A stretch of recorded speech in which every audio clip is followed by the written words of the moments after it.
Welcome to Ganapathi institute Kakinada YouTube channel. ఇప్పటివరకు ఎవరైనా ఈ యూట్యూబ్ ఛానల్ని సబ్స్క్రైబ్ చేసుకున్నట్లయితే వెంటనే సబ్స్క్రైబ్ చేసుకోండి.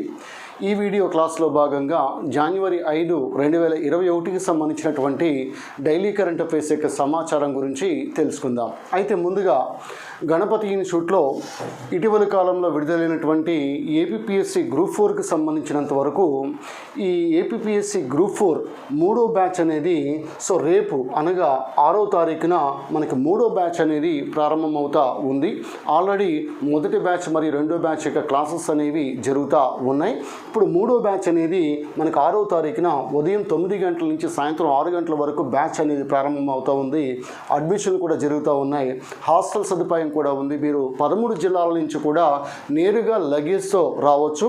ఎటువంటి సంశయం లేకుండా ఎటువంటి డౌట్ కూడా పడాల్సినటువంటి పని లేదు. ఉదాహరణకి మీకు 2000 అంటే ఇటీవల కాలంలో లాస్ట్ పంచాయతీ సెక్రటరీ నోటిఫికేషన్ విడుదల, ఎగ్జామ్ కంప్లీట్, రిజల్ట్ కూడా రావడం జరిగింది. ప్రస్తుతం ఆ విద్యార్థులు ఉద్యోగాల్లో స్థిరపడ్డారు.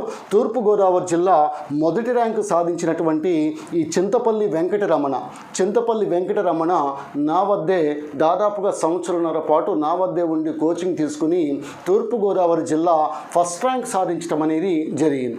ఈయనతో పాటు దాదాపుగా 14 మంది విద్యార్థులు పంచాయతీ సెక్రటరీ ఉద్యోగాలు సాధించడం చాలా గర్వకారణం. అదేవిధంగా అంతకుముందు మనకి ఏపీపీఎస్సీ ఫలితాల్లో ఈ గ్రూప్ 2, గ్రూప్ 3 ఫలితాల్లో కూడా మనం ప్రభంజనం కూడా సృష్టించడం జరిగింది. ఏపీపీఎస్సీకి సంబంధించి కోస్తాంధ్రలో ముఖ్యంగా ఈ ఆంధ్రప్రదేశ్లో ఇటీవల కాలంలో ఎక్కువ ఉద్యోగాలు సాధిస్తున్నటువంటి సంస్థ గణపతి ఇన్స్టిట్యూట్. దానికి తార్కాణమే లాస్ట్ టైం పంచాయతీ సెక్రటరీ ఉద్యోగాలలో మనకి తూర్పుగోదావరి జిల్లా ఫస్ట్ ర్యాంక్ సాధించినటువంటి విద్యార్థి చింతపల్లి వెంకటరమణ. దీంతోపాటు మనకి 1400కు పైగా గ్రామ సచివాలయ ఉద్యోగాలు కూడా సాధించి ప్రభంజనం సృష్టించినటువంటి సంస్థ గణపతి ఇన్స్టిట్యూట్. ఎందుకు ఈ విధంగా మనకి ఇన్ని ఉద్యోగాలు రావడం గల కారణం అంటే ప్రామాణికమైనటువంటి మెటీరియల్, డైలీ టెస్టులు, అదేవిధంగా మోడల్ ఎగ్జామ్స్, అదేవిధంగా ఫుల్లీ అప్డేటెడ్ సమాచారంతో మనం క్లాస్ రూమ్ టీచింగ్ అనేది ముఖ్యంగా నా ఆధ్వర్యంలో ఈ కార్యక్రమం అంతా కూడా జరుగుతూ ఉంది. నేను కూడా 2 సార్లు ఏపీపీఎస్సీ జేఎల్గా ర్యాంకర్గా ఉండటంతో 20 సంవత్సరాల సుదీర్ఘమైనటువంటి జనరల్ స్టడీస్ బోధనలో అనుభవం కారణంగా నేను ఈ విషయాలు చెప్తా ఉన్నాను. ఇక సుత్తి లేకుండా సూటిగా మనం కరెంట్ అఫైర్స్ జనవరి 5, 2022కి సంబంధించినటువంటి సమాచారాన్ని పరిశీలిద్దాం. ముఖ్యంగా మీరు నోట్స్ రాసుకోండి. జనవరి 1 నుంచి జనవరి 4 వరకు ఆల్రెడీ వీడియోస్ అప్లోడ్ అయి ఉన్నాయి. దయచేసి నోట్స్ పెట్టుకుని ఆ నోట్స్ రాసుకున్నట్లయితే గ్రూప్ 4లో నేను చెప్పే అంశాల నుంచే నేరుగా ప్రశ్నలు అనేవి మీకు వస్తాయి. పేపర్ తీసిన వెంటనే గణపతి గారు మీకు క్లియర్గా ఆ పేపర్లో కనబడడం అనేది 100కి 100% రుజువు అవుతుంది మీ పరీక్షలో. కాన్సెప్ట్ నెంబర్ 1, తొలి ఎల్పీజీ సహిత స్మోక్ ఫ్రీ స్టేట్గా హిమాచల్ ప్రదేశ్ రాష్ట్రం అవతరించింది. ఇక్కడ పూర్తిగా హిమాచల్ ప్రదేశ్ రాష్ట్ర ప్రజలందరూ కూడా ఎల్పీజీని వాడుతూ ఉన్నారు. ఎటువంటి కట్టెల పొయ్యిలు కానీ ఇలాంటివి, కిరోసిన్ కానీ ఇలాంటివి ఏవి కూడా వాడకుండా లిక్విఫైడ్ పెట్రోలియం గ్యాస్, ద్రవీకృత పెట్రోలియం వాయువుని ఇక్కడ వాడుతూ ఉన్నారు. అందువలన దేశంలో తొలి ఎల్పీజీ సహిత స్మోక్ ఫ్రీ స్టేట్గా హిమాచల్ ప్రదేశ్ నిలవడాన్ని గమనించాలి. అంతకుముందు మనకి తొలి స్మోక్ ఫ్రీ సిటీగా నిలబడింది చండీగఢ్గా మనం గుర్తుపెట్టుకోవచ్చు. చండీగఢ్ అనేది తొలి స్మోక్ ఫ్రీ సిటీ, కిరోసిన్ రహిత నగరంగా ఎన్నికవడాన్ని గమనించాలి. పొగాకు రహిత గ్రామం అయితే నాగాల్యాండ్లో ఉంది. దాన్ని గరిఫెమా అని పిలుస్తాం. నాగాల్యాండ్లో ఉంది గరిఫెమా. మరి బహిరంగ ప్రదేశాలలో పొగ తాగడాన్ని నిషేధించినటువంటి రాష్ట్రం అనేది కేరళగా మనం గుర్తుపెట్టుకోవచ్చు. ఇలా మనకి రాష్ట్రాలకు సంబంధించి చాలా ముఖ్యమైనటువంటి సమాచారం అంతా మనకి గణపతి ఇన్స్టిట్యూట్ యొక్క జీకే బుక్లో అద్భుతమైనటువంటి ఫుల్లీ అప్డేటెడ్తో సమాచారాన్ని మీకు అందించడం జరిగింది. అలాగే హిమాచల్ ప్రదేశ్ రాష్ట్రం యొక్క జంతువు అనేది స్నో లెపర్డ్ లేకపోతే మంచు చిరుత అని పిలుస్తాం. లడఖ్ యొక్క రాష్ట్ర జంతువు కూడా మంచు చిరుతే మనకి తెలిసిందే. అలాగే హిమాచల్ ప్రదేశ్ రాష్ట్రం యొక్క ముఖ్యమంత్రి జయరామ్ ఠాకూర్, గవర్నర్ రాజేంద్ర విశ్వనాథ్ అర్లేకర్గా గుర్తుపెట్టుకోవచ్చు. This is about Himachal Pradesh. Coming to second one, national bird day. National bird day అంటే భారతదేశానికి సంబంధించింది కాదు. సో ప్రపంచవ్యాప్తంగా జరుపుకునే దినోత్సవం నేషనల్ బర్డ్ డే అని పిలుస్తాం. జనవరి 5న జరుపుకుంటా ఉన్నాం. అయితే అమెరికా దేశ పక్షి బాల్డ్ ఈగల్ మనకి తెలిసిందే. అదేవిధంగా భారతదేశ పక్షి పీకాక్, మగ నెమలి పావో క్రిస్టేటస్ అని పిలుస్తాం, పావో క్రిస్టేటస్. అలాగే ఇక్కడ మనకి 1964లో దాన్ని నేషనల్ బర్డ్గా గుర్తించడం జరిగింది, పావో క్రిస్టేటస్, పీకాక్ మగ నెమలి. అయితే ఇక్కడ మనకి పాలపిట్ట, సో దీన్ని ఇండియన్ రోలర్ బ్లూ జే అని కూడా పిలుస్తాం. ఈ పాలపిట్ట అనేది కొరేషియస్ బెంగాలెన్సిస్ అని పిలుస్తాం. ఈ పాలపిట్ట అనేది ముఖ్యంగా మనకి తెలంగాణ స్టేట్, అదేవిధంగా కర్ణాటక, ఒడిస్సా, తమిళనాడు రాష్ట్రాల యొక్క పిట్ట అనేది పాలపిట్ట. సో కాబట్టి కేసీఆర్ పిట్ట పాలపిట్ట, జగన్మోహన్ రెడ్డి పిట్ట రామచిలుక మనకి తెలిసిందే. సో ఆంధ్రప్రదేశ్ యొక్క రాష్ట్ర పక్షి రామచిలుక. దీన్ని సిట్టాకుల క్రామేరీ అని పిలుస్తాం, సిట్టాకుల క్రామేరీ అని పిలుస్తాం రామచిలుక. దీన్ని రోజ్ రింగ్డ్ పారాకీట్ అని పిలుస్తాం. అలాగే ఇటీవల కాలంలో kalij pheasant, very very important. Jammu Kashmir కేంద్రపాలిత ప్రాంతం అయిన తర్వాత జమ్మూ కాశ్మీర్ స్టేట్ బర్డ్గా పిలువబడేది కలీజ్ ఫీసెంట్ అనేటువంటి పక్షి. అలాగే లడాక్ యొక్క పక్షి బ్లాక్ నెక్డ్ క్రేన్గా పిలవచ్చు. రాజస్థాన్ రాష్ట్ర పక్షి గ్రేట్ ఇండియన్ బస్టెడ్ బట్ట మేకల పక్షి అని పిలుస్తాం. ఆంధ్రప్రదేశ్లో రోళ్లపాడు శాంక్చురీలో మనకి బట్ట మేకల పక్షిని చూడవచ్చు. భారతదేశంలో అత్యంత బరువైనటువంటి పక్షి కూడా బట్ట మేకల పక్షి. దీన్నే మనం గ్రేట్ ఇండియన్ బస్టెడ్ అని పిలుస్తాం. Coming to Hornbill. ఈ హార్న్బిల్ అనేది ముఖ్యంగా మనకి కేరళ మరియు అరుణాచల్ ప్రదేశ్ రాష్ట్రం యొక్క పక్షి అనేది గ్రేట్ ఇండియన్ హార్న్బిల్ అని పిలుస్తాం. కానీ హార్న్బిల్ ట్రైబల్ ఫెస్టివల్ అనేది ఎక్కడ జరుగుతుందంటే నాగాల్యాండ్లో జరుగుతుంది. అలాగే బర్డ్ మ్యాన్ ఆఫ్ ఇండియా మనకి తెలిసింది డాక్టర్ సలీం ఆలీ. అదేవిధంగా బర్డ్ మ్యాన్ ఆఫ్ ఆంధ్రప్రదేశ్ అయితే కృష్ణరాజు అని పిలుస్తాం. పక్షుల అధ్యయనాన్ని ఆర్నిథాలజీ అంటాం.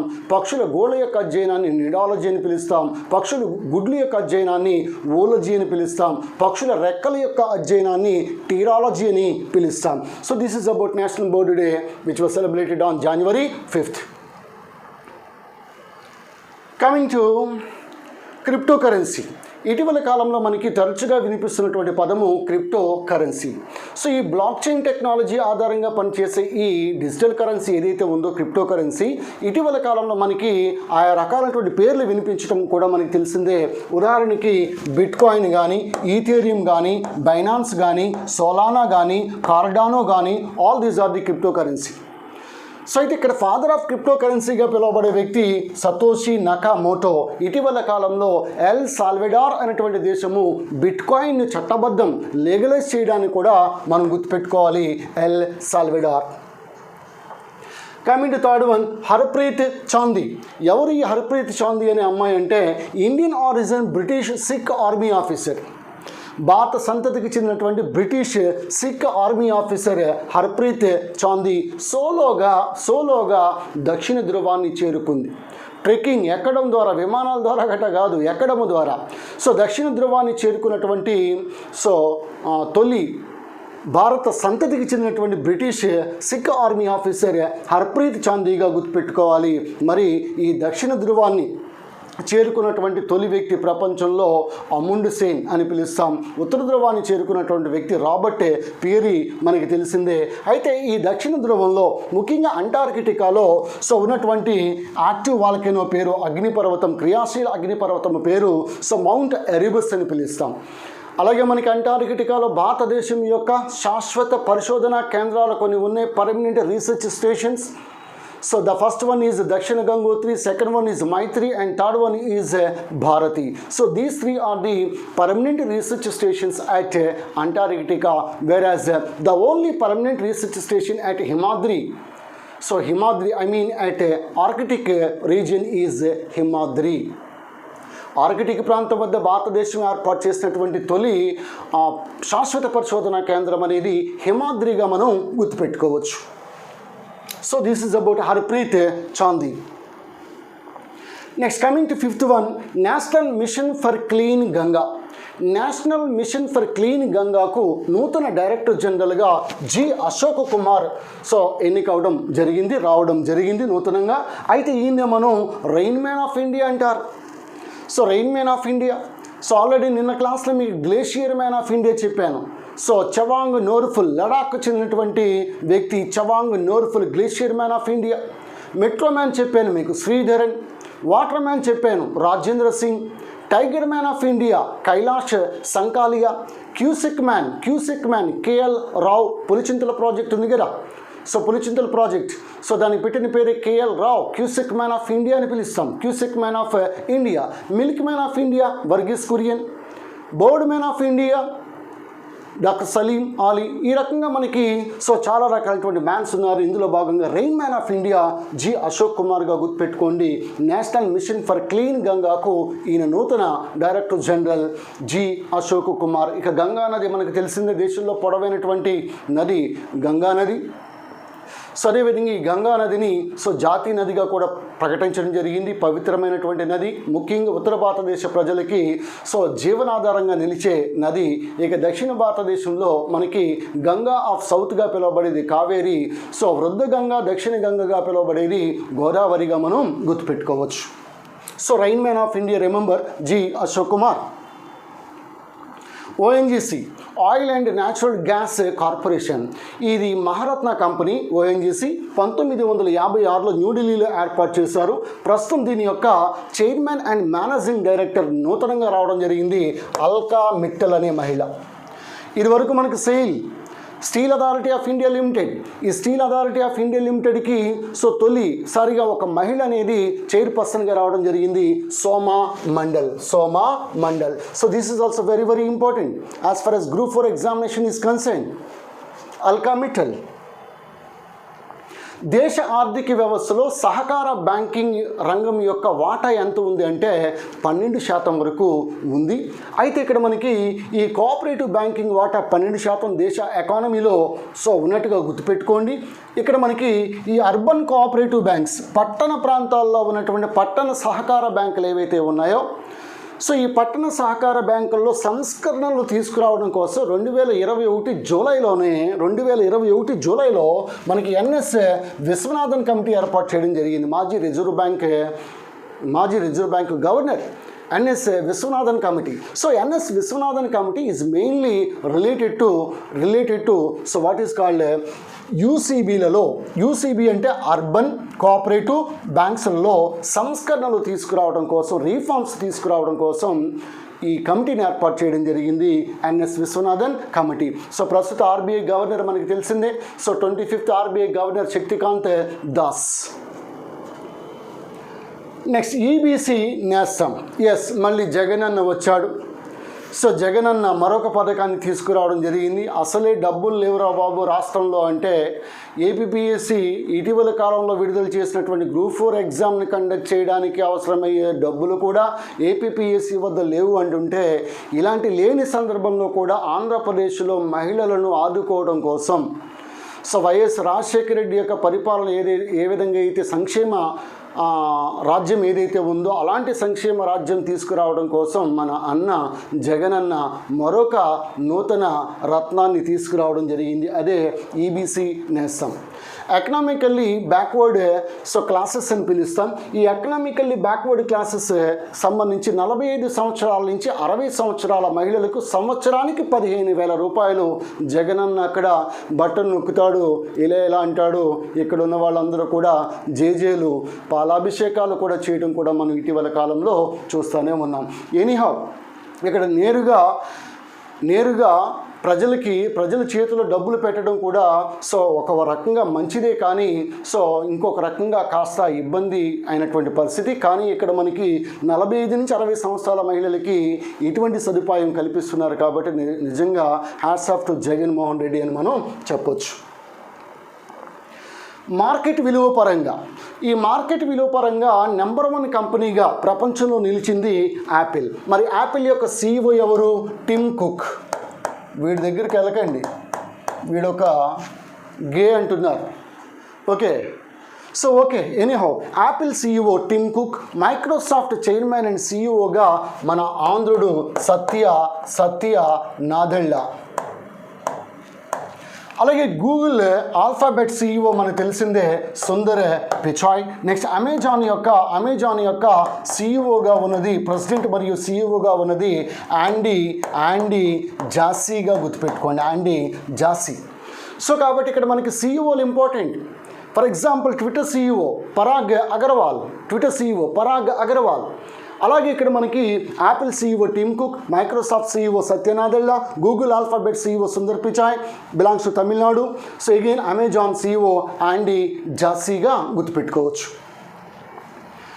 నెక్స్ట్ సింధుతాయి సప్కాల్ ఎవరంటే మహారాష్ట్రకు చెందినటువంటి అనాథ పిల్లల అమ్మగా పిలువబడే అమ్మ సింధుతాయి సప్కాల్ ఇటీవల కాలంలో మరణించడం జరిగింది.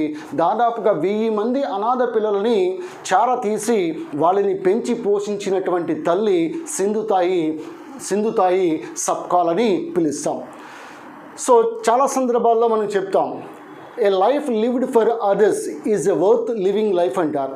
ఇతరుల కోసం జీవించినటువంటి జీవితమే నిజమైనటువంటి జీవితంగా చెప్తారు.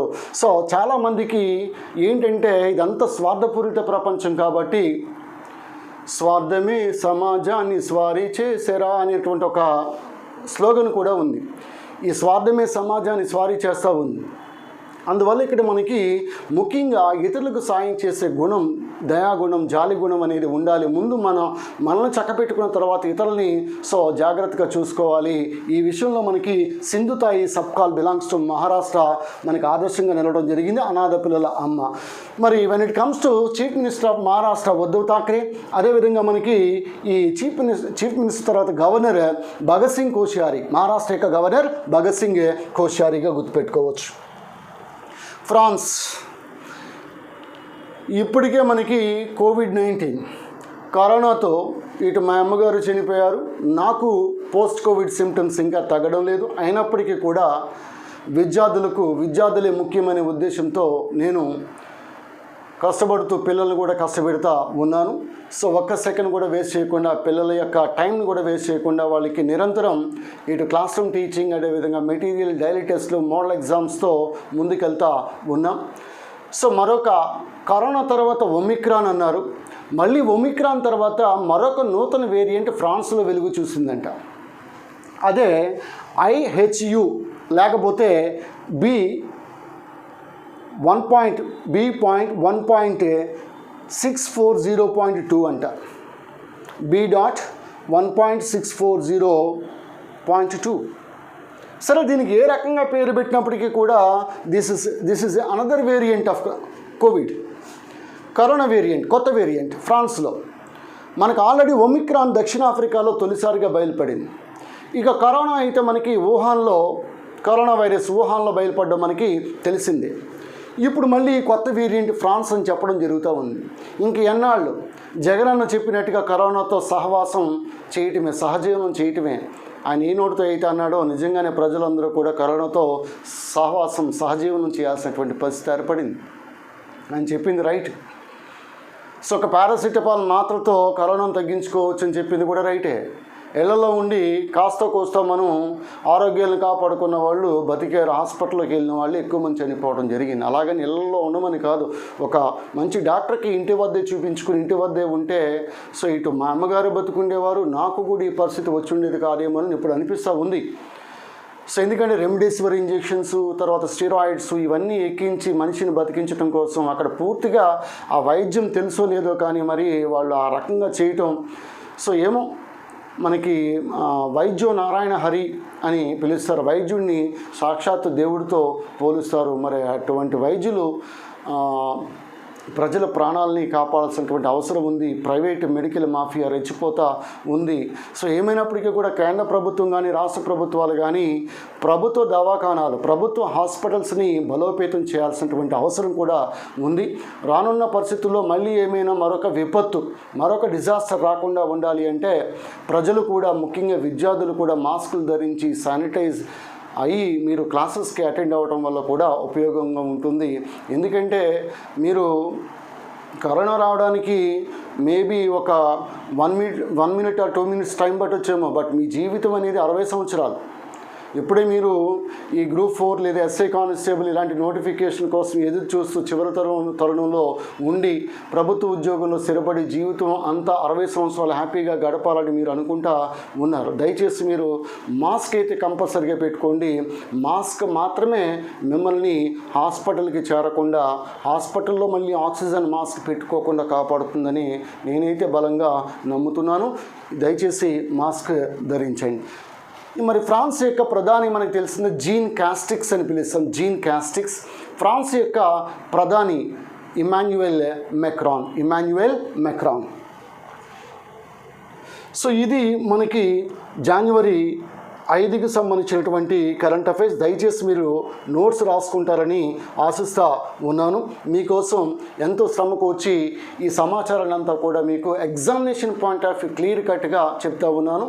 సో ఈ కరెంట్ అఫైర్స్ అనేది one stop solution for all competitive examinations, especially APPSC group 4, group 2, sub inspectors and constables, RRB విద్యార్థులకి బాగా ఉపయోగపడుతుంది. సో అలాగే గణపతి ఇన్స్టిట్యూట్లో నూతనంగా మనకి 12 బుక్స్ మెటీరియల్ కూడా సిద్ధంగా ఉంది. సో దానిలో సమాచారం, ఇప్పుడు నేను చెప్పినటువంటి సమాచారం కూడా దానిలో చాలా వరకు మీకు ఫుల్లీ అప్డేటెడ్ అయ్యి మీకు అటువంటి బుక్స్ అనేవి వస్తాయి. ఫర్ ఎగ్జాంపుల్ మనకి చూడండి, 47వ రామ్సార్ సైట్ హైదర్పూర్, ఉత్తరప్రదేశ్ మన దానిలో ఉంటుంది. ఇటీవల కాలంలో యునెస్కో వారసత్వ సంపదలో చేరినటువంటి దుర్గా పూజలు మన మెటీరియల్లో కనిపిస్తుంది. సో కావున మీరు, లేదంటే ఇటీవల కాలంలో మనకి అత్యంత ఎత్తైనటువంటి మోటార్ వెహికల్ రోడ్, అంటే వాహనాలు కూడా ప్రయాణించే అత్యంత ఎత్తైనటువంటి రోడ్డుగా ఉమ్లింగ్లా పాస్, లడాక్ కనిపిస్తుంది. అలాగే ఖలీజ్ ఫీసెంట్ అనే బర్డ్ జమ్మూ కాశ్మీర్కి సంబంధించి, లడాక్కి సంబంధించి బ్లాక్ అండ్ ఎక్కడ క్రెయిన్. సో ఇలాంటి అంశాలన్నీ కూడా మీకు మన గణపతి ఇన్స్టిట్యూట్ మెటీరియల్లో మాత్రమే లభిస్తాయి. మార్కెట్లో లభించే ఏ మెటీరియల్ లేదంటే ఏ ఇతర పుస్తకాల్లోనూ కూడా అటువంటి సమాచారం ఉండదు. సో కాబట్టి మీరే తెలుసుకోండి, మీ భవిష్యత్తు మీ చేతిలోనే ఉంది. నేనైతే నేరుగా గణపతి ఇన్స్టిట్యూట్కి లగేశ్వరమ్మని చెప్తాను.